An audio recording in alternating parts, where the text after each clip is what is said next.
pelvis, okay, rather than twist a lot, because when you twist it, actually your foot is actually rotated out externally. All right, so try to put it. You knew that the toe should be turning forward, all right, and then you knew that try to bend your knee and touch the wall, all right, which is right here. Okay, so and then I can visualize how many cm I can go further. Okay, so to the excursion of your heel is still touching the wall, so try shifting backward. If you still have room, touch it right there. Okay, heel is still on the ground, right? Okay, and then go back, touch it, still able to do that, right? Okay, you can go further and you can feel this is not feasible, so we have to go back.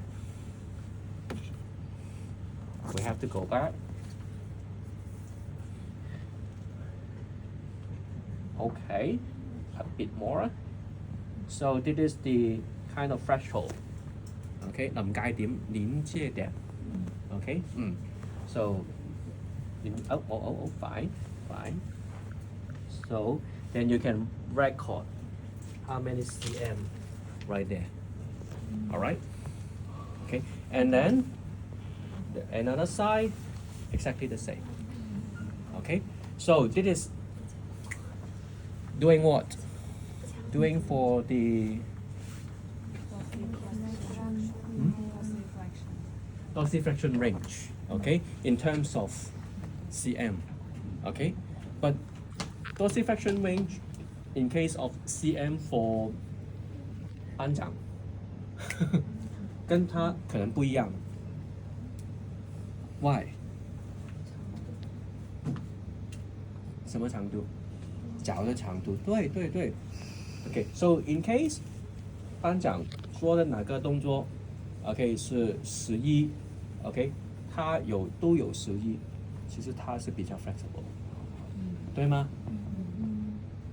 是这样子 ，OK。So in case the patient you're comparing is basketball player, okay, compare with gymnastic player is totally different. Okay, so don't compare them. Okay, because of the height, all right, or the leg length. Okay, so but in case, why we love this? Because you can record subtle change.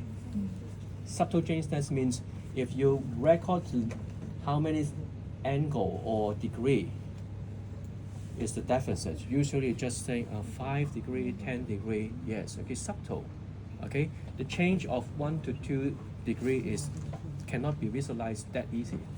Okay, and with this range, the patient's actively dorsiflex or you passively dorsiflex, it all depends on how much you put on, right? Okay, but that one is relatively sensitive because you knew that you quite a lot of kinds of standardize the excursion. Okay, then comparing by himself on the contractile leg, that would be marvelous.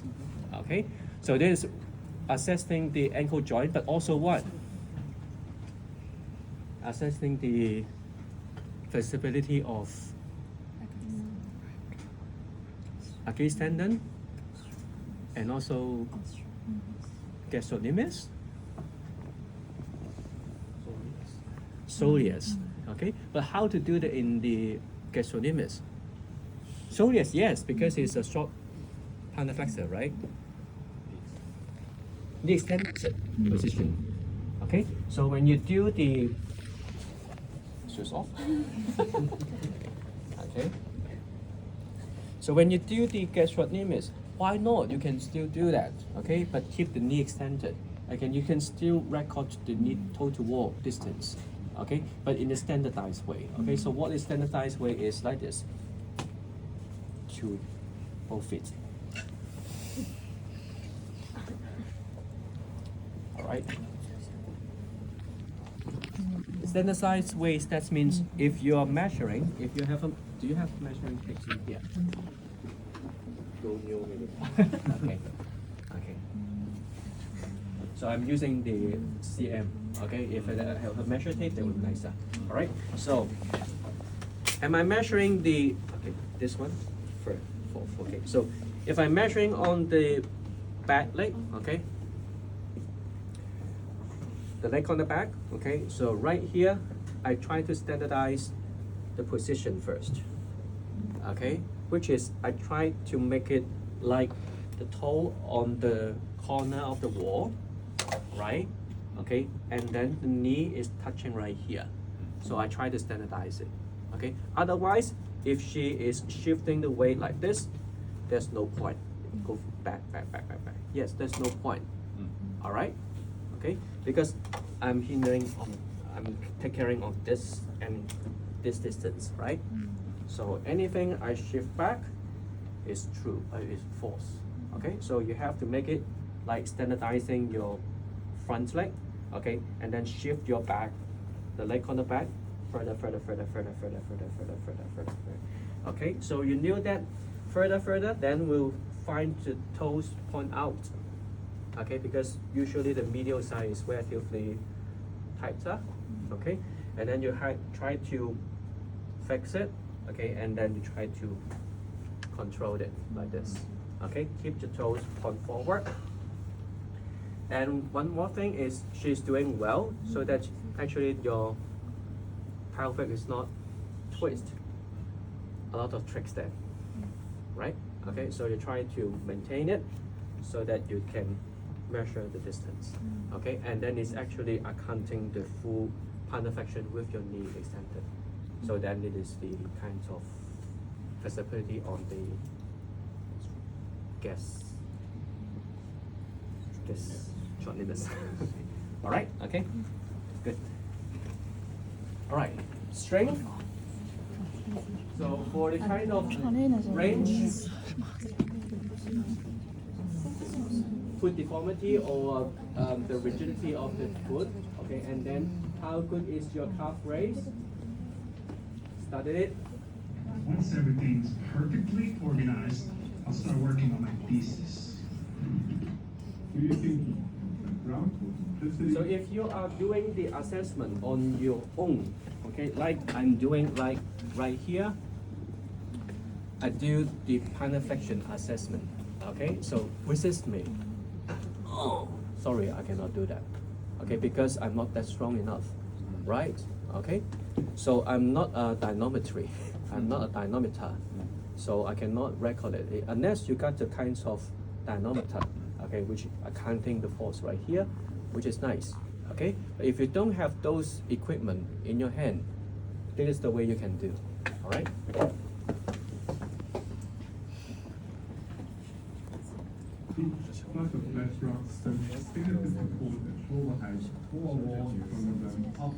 So it is relatively easy, okay?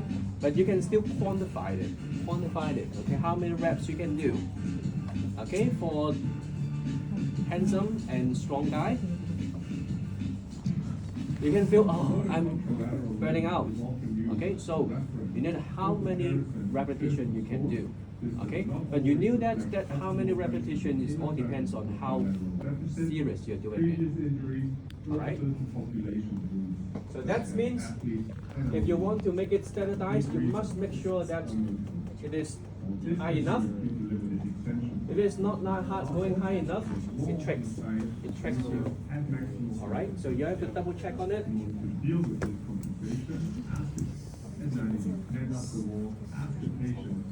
So secondly,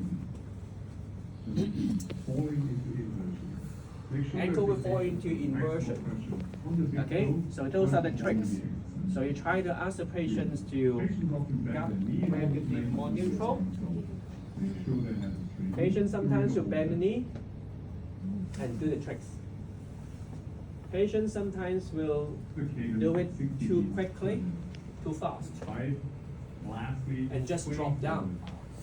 Okay, so those are things, the tricks. But this is a good calculation on the foot or the calf, how strong it is, okay, or how good in endurance, so forth. Okay. So because of you do a lot of sensitive tests, Okay, then you knew what is the problem. Okay, so because you knew that the kind of ankle dorsiflexion deficit, okay, and which is measurable, and you feel that deficit is how many cm, so and so forth.